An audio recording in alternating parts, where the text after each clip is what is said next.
Well, hey, it's been some time since I've actually done a political video. My latest one back a few days ago was just more of a trying out my laptop and so on. Neither here nor there. What I wanted to point out perhaps tonight is that this whole debate regarding bipartisanship is actually a non-debate, because here's why. The major political parties in this country are, in essence, no longer representative of the people as a whole. That's why most every one of us is fed up with Congress, and they're also fed up with their political parties, respectively, because both parties are essentially bought off by special interests, and those special interests, for the most part, are the banking and corporate lobbies. Now, make no mistake, of course, the labor movement or the unions and so on are or do play an important role in this, but you have to remember that union membership, anything representing labor, or supposed to represent labor in this country, has been largely marginalized since probably the 1970s, when basically Ronald Reagan decided to crush all unions once and for all through his decision to fire all air traffic controllers who were not just striking for better wages and employment conditions, but also safety conditions for the flying public. So, it's been sort of a circular thing in Congress, and if you think that leftist kinds of movements are actually still represented in Congress, or by unions for that matter, it's it's a non-argument, because all of this is very much marginalized. What we have here is a center-right government and a financial elite who sees nothing else but short-term profits as the salvation for humanity as a whole. Because presumably, if you look out for yourself, then by definition you are also helping others. Well,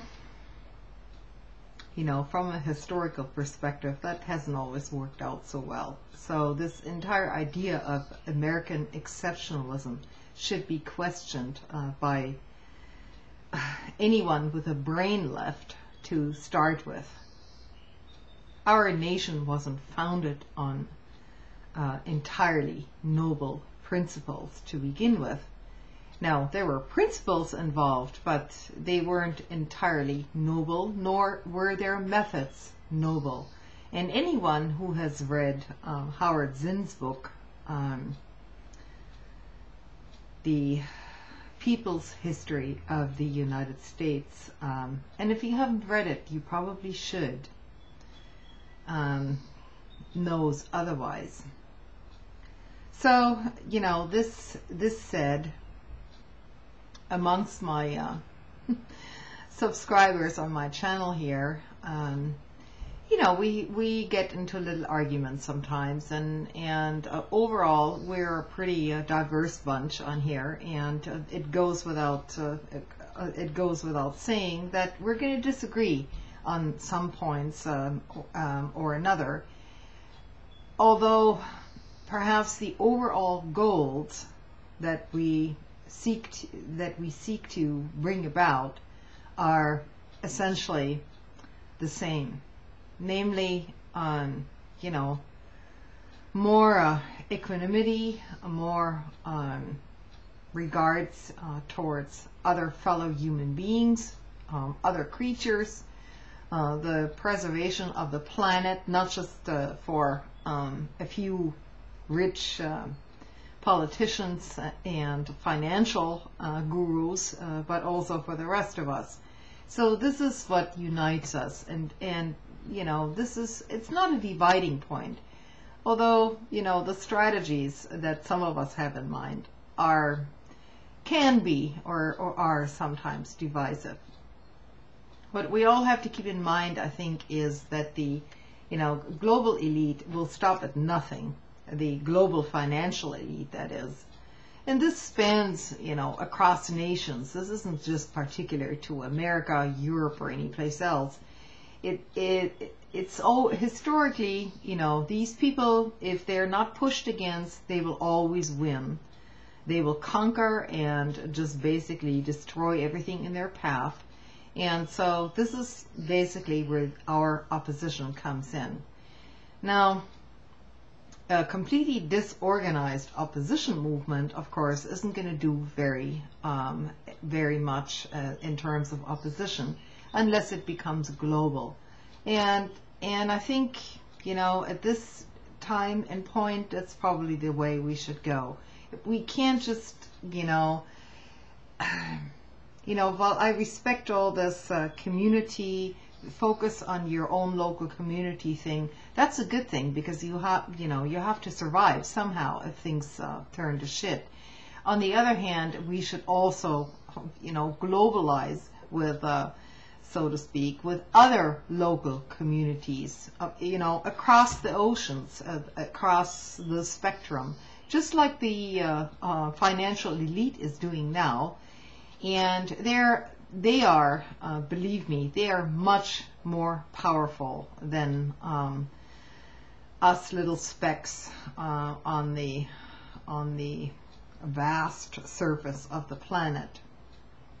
They have the means to wreak havoc all over again, no matter what we try. So it's always, for us, it's always one step forward and two steps backwards, and it's like a never-ending struggle, you know, that defines humanity, or perhaps even life on Earth or in the universe. I mean, I don't want to venture out too far, but the fact is we cannot just simply give up, because we ourselves feel at the present time, you know, defeated in our efforts. So, you know, it just has to continue. It's it's not just a Chinese thing to say the yin yang or whatever. It goes across the board with all human interactions, and there are a lot of gray zones out there, and you should give people some leeway, because not everybody is a psychopath, nasty, or some crazy person, conspiracy theorist, or whatever. On some level, we all have to work together, and that doesn't mean that we always have to agree on every single point. I think, as far as the political parties in the United States are concerned, you know, that's pretty much finished. It is a never-ending game of special interests, basically kissing the ass of the financial elites the world over, and something has to give. And if the change doesn't come from below, then it's going to very definitely come from above, and we're going to be, you know, I guess, subjected to the new age of global slavery, and then it's going to be justified by the likes of Cheney and his fellow torturers as saying, well, look, you know, everything has its merit. There is an intellectual argument to be made for the effectiveness of keeping people as slaves and keeping people ignorant, because the masses themselves just simply are too stupid to decide anything for themselves. So I guess this is my little philosophical rant for tonight. I I will delve in on some issues regarding the Employee Free Choice Act and various other issues, including healthcare reform, in my next video. And I'll see you all later. Bye.